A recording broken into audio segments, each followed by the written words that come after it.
네, 안녕하세요. 위클리닉 원장 조혜경입니다. 나는 자외선 차단도 잘하는데 밖에도 안 나가는데 왜 기미가 생길까요? 라고 고민하시는 분 많잖아요. 오늘은 기미 어떻게 해서 생기고 어떻게 치료해야 되는지 한번 알아보도록 할까요? 주근깨는 겉으로 표피층에 떠있는 그런 색소고 대개는 10대에 많고 나이 들면 오히려 기미가 더 많아요. 또 기미라고 생각하는 것 중에 편편사마귀도 많아요. 이거는 바이러스에 의한 거고요. 점을 또 기미라고 보시거나 여드름 났던 자리가 색소 침착이 된 거 이것도 기미라고 보시는데 종류가 좀 다릅니다. 기미는 사실 표피층과 진피층 사이 기저층에서 생기는 멜라닌 색소 침착이라고 보실 수 있습니다.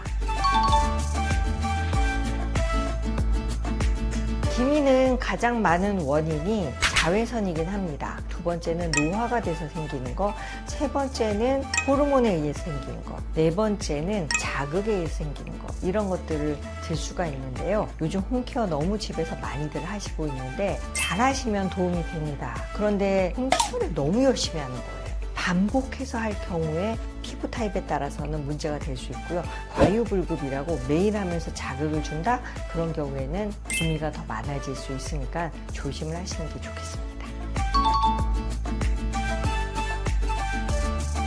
그걸로 기미 없앴다는 분 한 분도 못 봤습니다. 미백 성분이라든지 이런 것들 침투시키면 도움은 될 수가 있지만 어떤 경우에는 자극이 되는 성분들이 오히려 기미를 유발할 수도 있기 때문에 적절하게 사용하는 게 좋겠고요. 실제로 우리 환자분들 중에 많이 볼 수 있는 거는 비타민 A 유도체, 레티노익 애시드라는 성분을 처방받아서 발랐는데 어떤 사람은 되게 환해지고 피부결도 좋아지는데 어떤 분은 그걸 쓰면서 자극이 되지만 좋아지겠지 하면서 계속 써가지고 지도가 생기듯이 피부가 까매진 사람도 많아요. 나한테 맞는지를 잘 확인을 해보시는 게 좋겠고요. 약간의 자극만 있다 그럼 절대 쓰지 않는 게 좋겠습니다.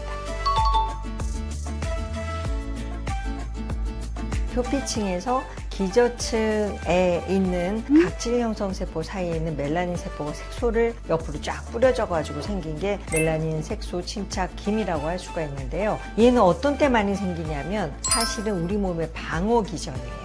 멜라닌 세포가 각질 형성 세포의 핵을 보호하기 위해서 햇볕이 있다 그러면 쫙 뿌려줘서 햇볕을 막는 우산을 씌워주는 거고, 내가 스트레스 받았다 그러면 스트레스에 대비하기 위해서 색소를 쫙 뿌려주고, 이런 식의 어떤 방어 기전인데요. 이 방어 기전이 없어졌을 때 더 많이 생기는 거거든요. 그래서 일단은 방어 기전이기 때문에 자외선 차단, 그 다음에 일상생활 이런 걸 잘해주면서 이 기미가 없어지는 기저층까지 가는 레이저 토닝으로 이 기미 색소를 조금씩 쪼개주는 거예요. 이 파장을 잘게 부시느냐 길게 가느냐 이런 거에 따라서 피코 토닝도 있고 GV 토닝도 있고 여러 가지 토닝이 있습니다. 이 토닝 계열들이 전부 다 엔디하고 소스를 이용해서 하는 거예요. 그걸 가지고 피부에 한 번에 싹 세게 하는 게 아니라 열층이 있다 그럼 한 칸씩 줄어드는 정도로 조금씩 줄여주면서, 이 줄여주다가도 어느 하루 해변가에서 햇볕을 받잖아요. 확 심해져요. 줄여주면서 내 피부에 자극이 되지 않게, 멜라닌 세포가 색소를 많이 치지 않게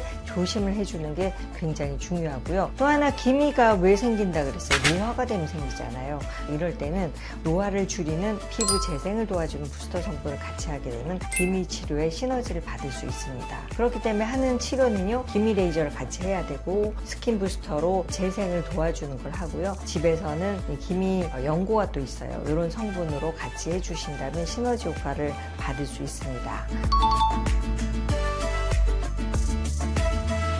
가장 중요한 거는 자외선 차단이에요. 햇볕이 기미를 만드는 1등 공신이기 때문에 자외선 차단을 해주시고요. 두 번째로는 자극이 또 기미를 만들 수가 있어요. 자극이 되는 각질 제거나 자극이 되는 시술 또는 자극이 되는 홈케어 이런 거 피하는 게 좋겠고, 자극이 된 연고도 물론 피하는 게 좋겠죠. 세 번째는 또 다른 자극이 뭐냐, 열 자극, 적외선 자극, 뜨거운 데서 일을 하거나 또는 사우나 이런 것도 좋지 않습니다. 또 건조해도 좋지가 않으니까 보습은 꼭 해주시는 게 좋겠고요. 다음으로는 우리가 몸의 상태가 좋지 않아도 기미가 올라와요. 그래서 건강이나 생활습관, 숙면, 또 식생활 이런 것들도 잘해주는 게 중요하다고 할 수 있습니다.